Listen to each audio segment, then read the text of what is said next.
quiet town in Iowa. A summer night in 1912. Inside a white wooden house, 8 people, including 6 children, sleep peacefully after a Sunday evening church service. By morning, every single one of them is dead. Each victim bludgeoned so brutally that even the killer's weapon, an axe, was found slick with blood and human hair. But the strangest part? The doors were locked, the mirrors were covered, and the killer was never caught. In 1912, Villisca, Iowa was a picture of rural peace. Just 2,000 people, farmers, merchants, and churchgoers, where everyone knew everyone else. Josiah and Sarah Moore were a well-respected couple. Josiah owned a successful hardware business, and the couple had 4 beautiful children: Herman, Catherine, Boyd, and Paul. On June 9, 1912, the Moores hosted 2 neighbor girls, Lena and Ina Stillinger, for a sleepover after the Sunday night service at the Presbyterian Church. The house on 508 East 2nd Street would be alive with laughter that night. But by sunrise, it would become one of the most horrific crime scenes in American history. At 7:30 a.m. the next morning, neighbor Mary Peckham noticed something odd. The Moore home was unusually quiet. No one had come out to milk the cows or fetch water. Strange for Josiah, who was always up early. By 8 a.m., she knocked. No answer. She tried the door locked. She let out the chickens, then called Josiah's brother, Ross Moore. Ross arrived with a spare key. When he opened the door, he would never be the same again.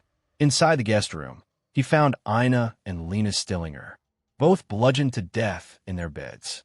A bloodied axe leaned against the wall. He ran outside immediately, yelling for the marshal. But the nightmare inside that house had only begun to unfold. Police entered the Moore home at 8:30 a.m. Upstairs, Josiah and Sarah lay dead in their bed. Josiah's head had been struck at least 30 times. The ceiling was splattered with blood. In the children's room, all 4 more children were found in their beds, blankets pulled neatly up to their chins, their skulls crushed by the blunt end of an axe. Every mirror in the house was covered with cloth. Every window was draped. The killer had taken his time. Even more disturbing, a plate of uneaten food sat on the kitchen table, and a bowl of bloody water in the sink, as if the murderer had washed his hands. The entire town flooded the scene. Hundreds of curious neighbors trampled through the house, contaminating evidence. Some even took fragments of Josiah's skull as souvenirs. The police were overwhelmed. There were no fingerprints, no witnesses, and no clear motive. But soon, suspects began to emerge. The first suspect, Frank Jones, Josiah Moore's former employer and bitter rival. Moore had left Jones's hardware business to start his own, taking with him a major client. Some believed Jones hired a hitman. Others whispered darker rumors that Jones's son and Sarah Moore had been involved romantically. Then, there was Reverend George Kelly, a traveling preacher who attended the same church event the night before the murders. He left Villisca early that morning on a train heading west.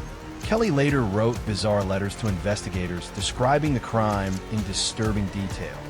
Details only the killer could have known. Kelly eventually confessed, but later recanted, claiming police had coerced him. He was tried twice. Both times, the jury couldn't agree. He was acquitted. Theories multiplied. A serial killer passing through town, a drifter seeking shelter, or even a dark ritual. But no one was ever convicted. The Moore house stood empty for years. Locals said the air inside never felt right. Visitors reported whispers, cold spots, even children's laughter echoing in the dark. Today, the Villisca Axe Murder house still stands, open for tours and overnight stays. Some who enter swear they feel watched. Every year, paranormal investigators visit, hoping to find answers the police never could. But maybe some doors were never meant to be opened. More than a century later, the Villisca Axe Murders remain unsolved.